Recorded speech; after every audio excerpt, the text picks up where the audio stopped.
remember, the lab that we have up in New York or the UK, it's more inviting as far as seeing how that lab operates. If there's windows, so you can see into it. Back in the day when this was built, it was like you dropped your film off. You didn't come in here. But we kind of, usually the camera department, they mark down the type of film, what film it was to take and all that. And I'll give you some better examples of it. So it goes from raw stock to exposed but cannot see light back in the film can, and it's delivered to the lab. We get at the film lab, and then we have to process it. And again, it can't see light. It can, and it's a negative film that has been exposed in the camera, but again, it can't see light.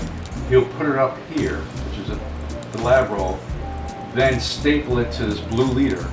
And the blue leader will then start going, you turn on the processing machine, it starts going like a roller coaster, up and down, up and down, up and down.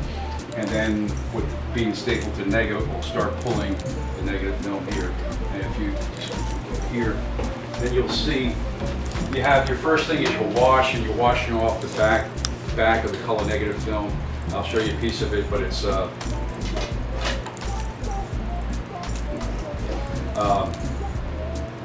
it is a remjet, so you need to remove the remjet, which is that black carbon thing on motion picture film, color negative film. That's removed. Then you have a wash, and then you have your color developer, and that brings your images, your latent images up. And then you have another wash or a stop, and then after the color developer and the stop, then it can go through the wall. Going through the wall, that's the first time it can now see light. The sensor has light that actually, kind of like a film projector, it's projecting light through the process negative that has an image on it. Within here is basically, for lack of better words, like a camera, a digital camera. So it's now, you're basically photographing your analog onto a digital camera. So, 1 frame. Well, actually, it goes 24 frames per second. Oh, so it doesn't stop. It just it does. It just photographs. It continues. From as early as I can remember, which is like 2 years old maybe. Because my parents are video producers, they have their own little production company.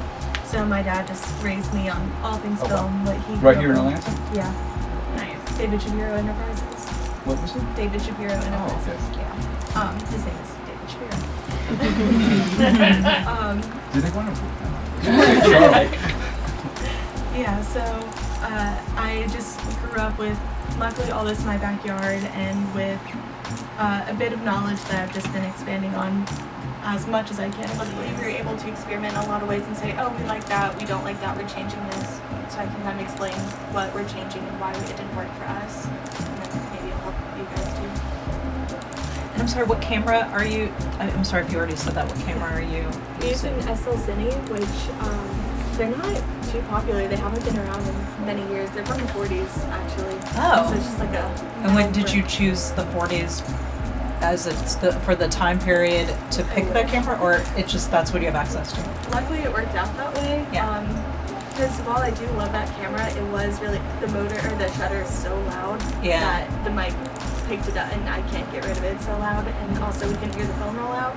But it was a beautiful camera, it worked for us really well, and it was just by circumstance because I have a friend who owns film camera. He owns a rental house, full frame rentals, and so that was the only film camera he had, so he said, take this one. Who's that? Tom Jordan. Oh, okay. Yeah. Is he your tenant? Yeah. He just moved from Florida though, so I think he's new. Yeah, maybe a few years. Yeah, if you ever need full frame, if you need to rent anything, full frame is definitely a good place to go. And Tom Jordan is one of the most knowledgeable people you could ever meet, and he's happy to teach. Yeah.